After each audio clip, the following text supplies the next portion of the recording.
স্বাধীনতা দিবস, আর আমার স্বাধীনতা আমার ঘোড়ায়। তাই আজকে আমরা একটা নতুন জার্নির উদ্দেশ্যে রওনা দিলাম।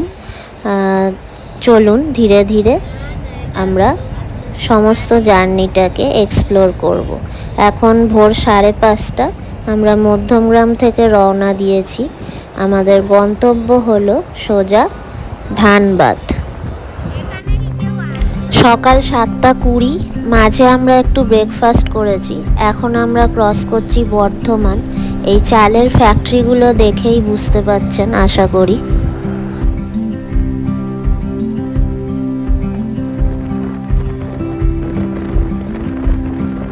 এখন সকাল 9:30, আমরা রয়েছি কুলটির কাছে।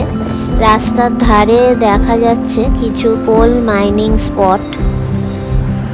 পুরো জার্নিটাই আমাদের ম্যাক্সিমাম হাইওয়ে ধরে, ফলে রাস্তার জার্নি আপনাদের কিছু মনেই হবে না, খুব স্মুথ জার্নি, সেই নিয়ে কোনো কষ্ট হবে না। তা এখন আমরা চলে এসেছি মাইথানের কাছে। এটা হলো বরাকর নদী। ধীরে ধীরে আমরা এগিয়ে যাচ্ছি আমাদের গন্তব্যের উদ্দেশ্যে।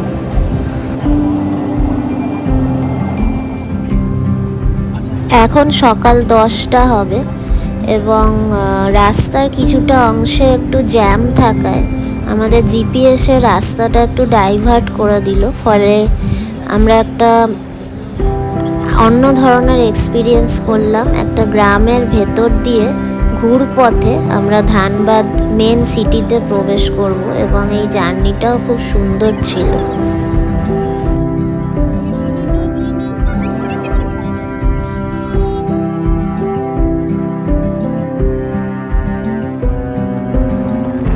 ঝাড়খণ্ড প্রবেশ করতে না করতেই মালভূমির বিক্ষিপ্ত অংশ আমাদের চোখে ধরা দিল।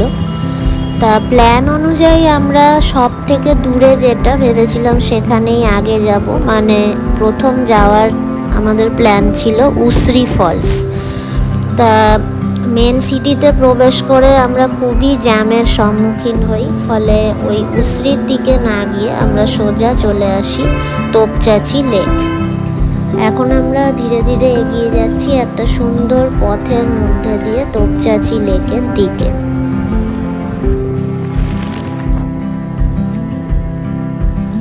প্রবেশ পথের কাছে আমাদের থেকে 100 টাকা এন্ট্রি ফি নেওয়া হলো। জানি না এটা আদৌ এন্ট্রি ফি নাকি। কিছু লোক দাঁড়িয়েছিলেন গেটের কাছে, তারা 100 টাকা নিলেন এবং 15ই আগস্ট বলে একটু ভিড়ই ছিল, ছুটির দিন। ওখানকার লোকাল প্রচুর লোক ঘুরতে এসেছিলেন।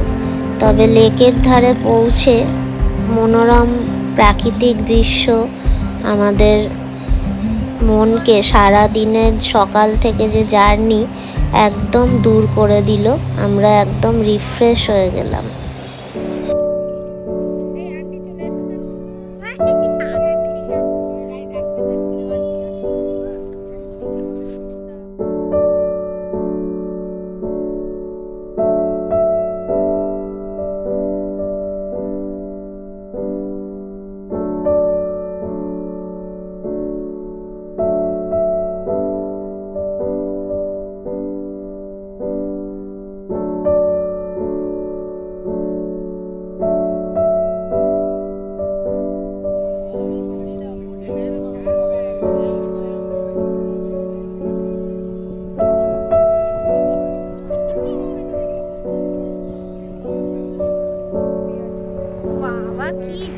লেক থেকে বেরিয়ে তার ঠিক উল্টো দিকে কয়েকটি সিঁড়ি পেরিয়ে একটু ওপরে রয়েছে পঞ্চমুখী হনুমান মন্দির।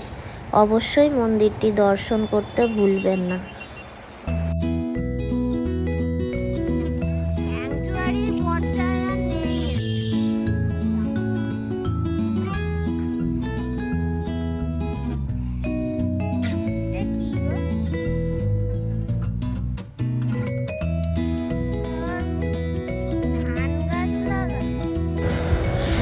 তোপচাঁচি লেকের পাশেই রয়েছে কিংবদন্তি চিত্রশিল্পী উত্তম কুমারের বাড়ি।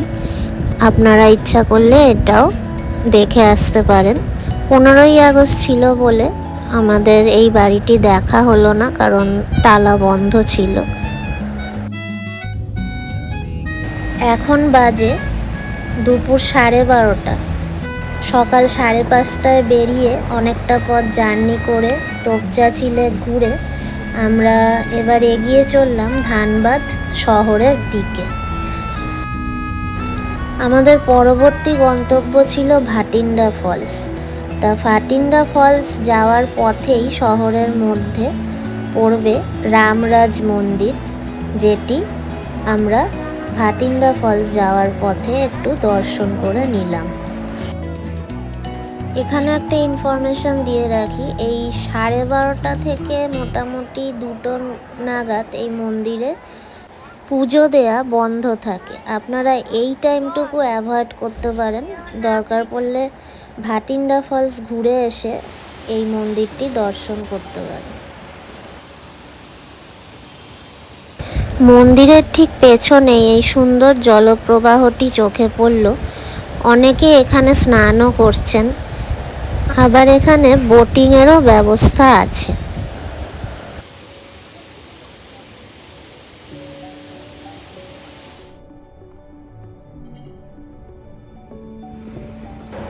ভূগোলের ছাত্রী এবং শিক্ষিকা হিসাবে আমার আগাগোড়াই ভৌগোলিক স্থানগুলি যেগুলি আমরা এতদিন বইতে পড়ে এসেছি সেগুলি নিজের চোখে দেখার একটা স্বাদ সবসময়ই আমার থাকে।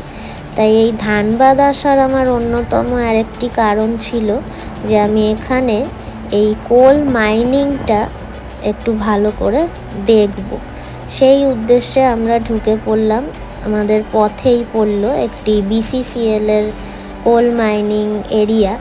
গাড়ি নিয়ে ভেতরে আমরা প্রবেশ করলাম। প্রথমে একটু ভয় লাগছিল যে ঢুকবো কি না, তা ঢোকার পরে দেখলাম ওখানকার আধিকারিকরা আমাদের খুবই স্বতঃস্ফূর্তভাবে ডেকে অফিসে বসালেন এবং স্বাধীনতা দিবসের যে লাড্ডু খাওয়ালেন এবং নিজেরাই সমস্ত কোল মাইন এরিয়াটা কিভাবে মাইনিং হয় না হয় সেগুলো বুঝিয়ে দিলেন। এটা আমাদের একটা উপরি পাওনা হয়ে গেল এবং একটা বলতে পারেন লাইফ টাইম এক্সপিরিয়েন্স হয়ে গেল। এটা হলো আন্ডারগ্রাউন্ড মাইনিং এরিয়ায় প্রবেশ করার পথ এবং কিভাবে কয়লা আন্ডারগ্রাউন্ড থেকে উঠে ওপরে আসে সেটি উনি বুঝিয়ে দিচ্ছেন এবং আমাদের আন্ডারগ্রাউন্ড মাইনিং একদম যেখান থেকে টানেলটা শুরু হয় সেখানেও নিয়ে গেলেন। চলুন দেখে আসি সেই জায়গাটি। খুব থ্রিলিং লাগছে ব্যাপারটা। প্রথম আন্ডারগ্রাউন্ড কোল মাইনিং কীভাবে হয়, কোথায় হয়, টানেলগুলো কেমন দেখতে হয় নিজের চোখে দেখব। চলুন, এরম একটা ঘটনার সাক্ষী আমরা সবাই হয়ে থাকি। 15ই আগস্ট আসাতে আমাদের একটা সুবিধা হয়েছে, আজকে যেহেতু মাইনিং বন্ধ আছে সেহেতু ওখানকার আধিকারিকরাও সময় পেলেন আমাদের জায়গাটা ঘুরিয়ে দেখার জন্য এবং সমস্ত ব্যাপারটা বুঝিয়ে বলার জন্য।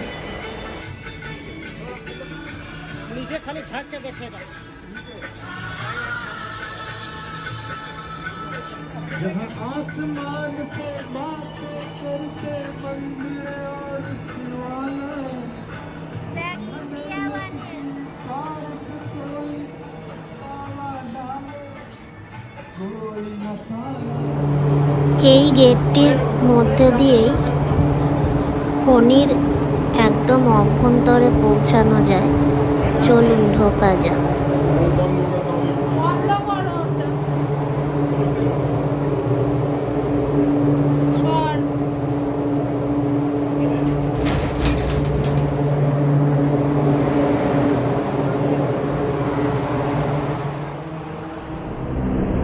এই যে আওয়াজটা শুনছেন এটা হচ্ছে প্রচণ্ড স্পিডে মাইনের ভেতর দিয়ে একটা হাওয়া পাস করানো হয় যাতে মাইনের ভেতরের দূষিত বাতাসটা বাইরে বেরিয়ে আসে।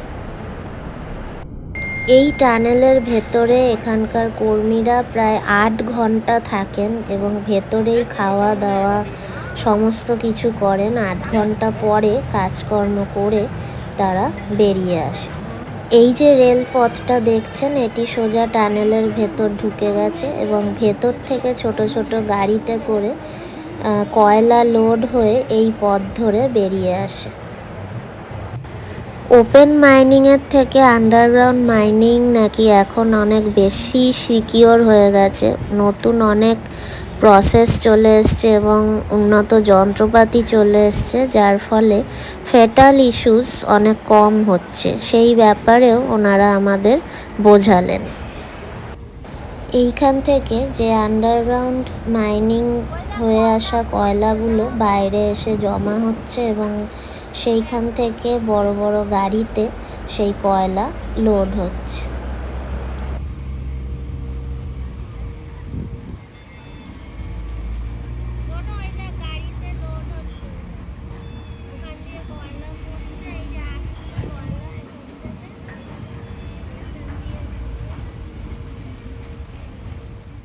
একটি এক্সেপশনাল এক্সপিরিয়েন্সের মাধ্যমে আমরা কিছুটা সময় কাটিয়ে ধীরে ধীরে এগিয়ে চললাম ভাটিন্ডা ফলসের দিকে।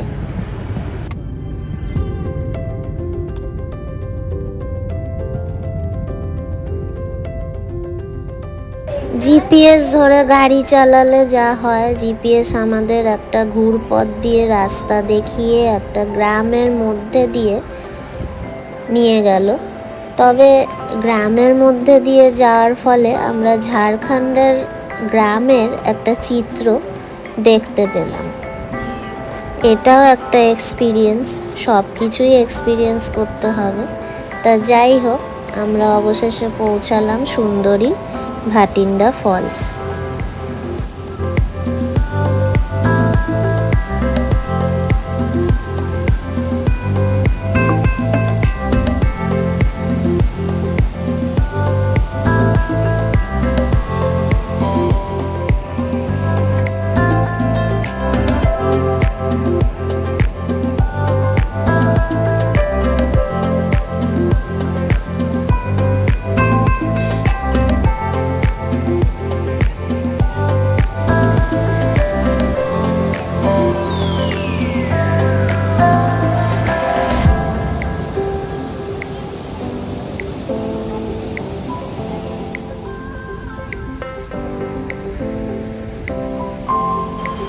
ভাটিন্ডা ফলস দেখতে দেখতে আমাদের বেজে গেল বিকেল 4টে। তবে এখনও আমরা লাঞ্চ করিনি, পথে সেরম কোনো দোকান পাইনি লাঞ্চ করার মতো। এখন আমরা ধানবাদ শহর অবধি যাব এবং সেখানে গিয়ে লাঞ্চ করব এবং লাঞ্চ সেরে আমরা একটা হোটেলে আজ রাতটা কাটাবো।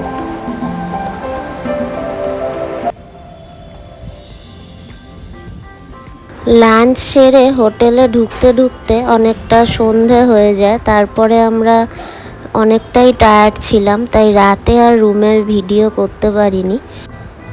হোটেলটির নাম হলো হোটেল হাইওয়ে ইন এবং রুমগুলি খুবই পরিষ্কার পরিচ্ছন্ন এবং নতুন হোটেলটি একদম। আমাদের এই যে এসি রুমটার ভাড়া নিয়েছিল 2300 টাকা এবং সাথে একটা এক্সট্রা বেড দেয় 2500 টাকা ভাড়া পড়ে।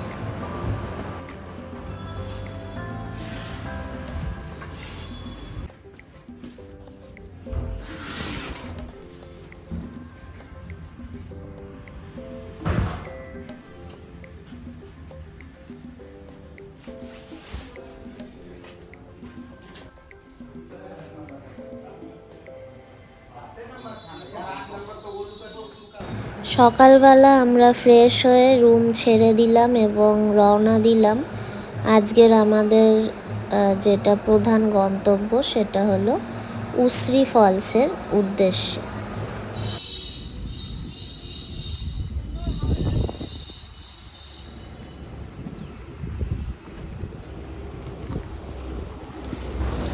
পথে আমরা ব্রেকফাস্ট সেরে নিলাম এবং এগিয়ে চললাম উসরির দিকে। যাওয়ার পথে আমরা প্রথমে ক্রস করলাম বরাকর নদী। নদী দেখলেই আমার আবার একটু নদীর জলে পা ডোবানোর মন হয়, তাই দেখলাম নদীর পাড়ের কাছে নামার সুন্দর পথ রয়েছে, তাই গাড়ি নিয়ে আমরা চলে গেলাম নদীর পাড়ের কাছে এবং সেখানে গাড়ি রেখে একদম নদীর ধার অবধি হেঁটে চলে গেলাম এবং কিছুটা সময় নদীর আশেপাশে ঘুরে বেরিয়ে একটা সুন্দর প্রাকৃতিক সৌন্দর্য উপভোগ করলাম।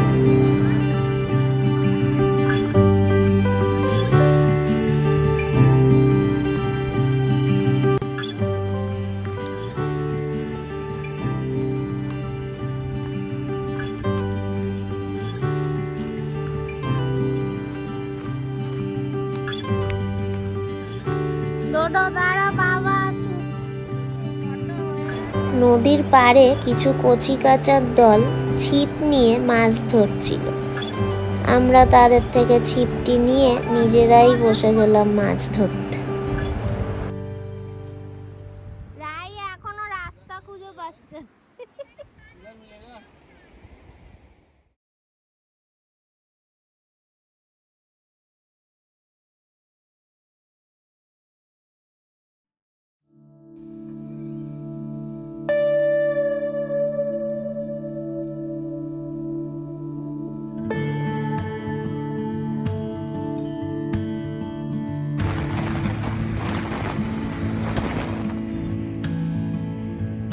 উশ্রী ফলস যাওয়ার আগে আমরা ক্রস করছি উশ্রী নদীর ওপর দিয়ে এই ব্রিজটি।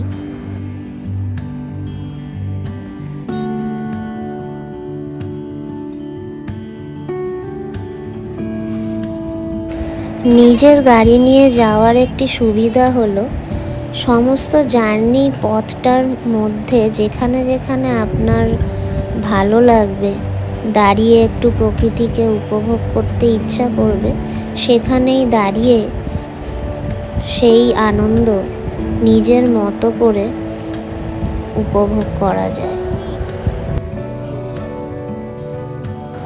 উশ্রী নদী ক্রস করে কিছুটা সোজা গিয়ে বাঁ হাতে পড়বে এই লাল রঙের গেটটি।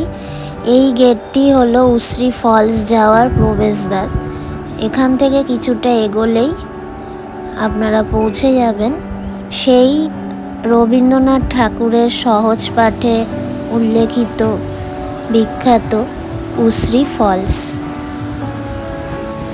আর একটু বেশি বর্ষার সময় এলে হয়তো জলের প্রবাহ আরও বেশি পাওয়া যেত ঠিকই, তবে বেশি বর্ষায় এই উশ্রী ঝর্ণার এই এতটা নিচ অবধি নামা সম্ভব হতো না, কেননা নিচটা পুরোটাই পাথর পাথর, ফলে তার ওপর দিয়ে হাঁটা খুবই বিপজ্জনক হয়ে যেত। ঝর্ণার জলে পা ডুবিয়ে অনেকক্ষণ বসে রইলাম এবং কিছুটা সময় এখানে কাটিয়ে আমরা চলে গেলাম ঝর্ণার যেখান দিয়ে জলটা পড়ছে তার কিছুটা পেছন দিকে।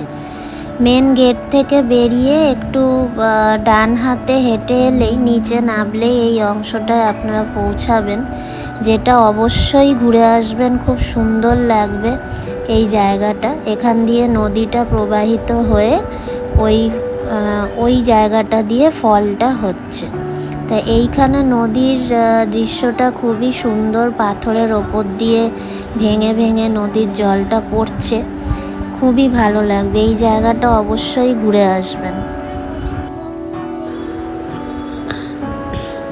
ঝাড়খণ্ডের এই অংশটি প্রধানত ছোটনাগপুর মালভূমির অন্তর্গত, ফলে এই যে রক স্ট্রাকচারগুলো আপনারা দেখছেন এগুলো অধিকাংশই হচ্ছে গ্রানাইট, সিস্ট, তারপর কোয়ার্জাইট এই ধরনেরই শিলা দ্বারা গঠিত।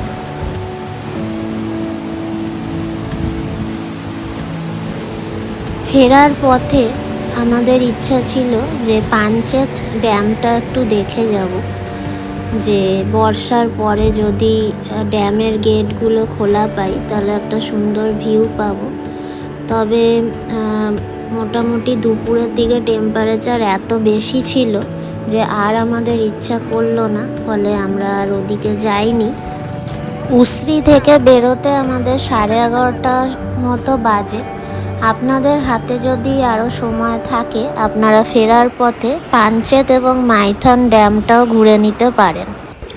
যারা ট্রেনে করে যেতে চান তারা এখানকার নিয়ারেস্ট স্টেশন ধানবাদে নেবে, সেখানে হোটেল বুকিং করে এক রাতের জন্য থেকে দুদিনে ধীরে সুস্থে ফ্যামিলি নিয়ে খুব ভালো ট্যুর করে আসতে পারেন। আর যদি হাতে আর একটা দিন থাকে তবে পরেশনাথ পাহাড় ট্রেক করতে পারেন। অনেকেই রাতের ট্রেনে গিয়ে ভোরবেলা ধানবাদ নেবে, সারা দিনে এই সম্পূর্ণ ট্যুরটি কমপ্লিট করে আবার রাতের ট্রেনে পরের দিন ভোরবেলা ফিরে আসেন। আপনারা সেই ট্যুর প্ল্যানেও ঘুরে আসতে পারেন। বর্ষার একটু পরপর গেলে এই ঝর্ণাগুলির খুব সুন্দর রূপ আপনারা দেখতে পাবেন। এই ছোট্ট দুদিনের ট্যুর প্ল্যানটি আপনাদের কেমন লাগলো অবশ্যই জানাবেন। ভিডিওটি ভালো লেগে থাকলে অবশ্যই কিন্তু সাবস্ক্রাইব করতে ভুলবেন না, আর লাইক শেয়ার কমেন্ট তো করবেনই। আবার দেখা হবে আরেকটি নতুন ভ্রমণ কাহিনী নিয়ে। ততদিন সবাই খুব ভালো থাকবেন এবং মনের আনন্দে ঘুরে বেড়াবেন।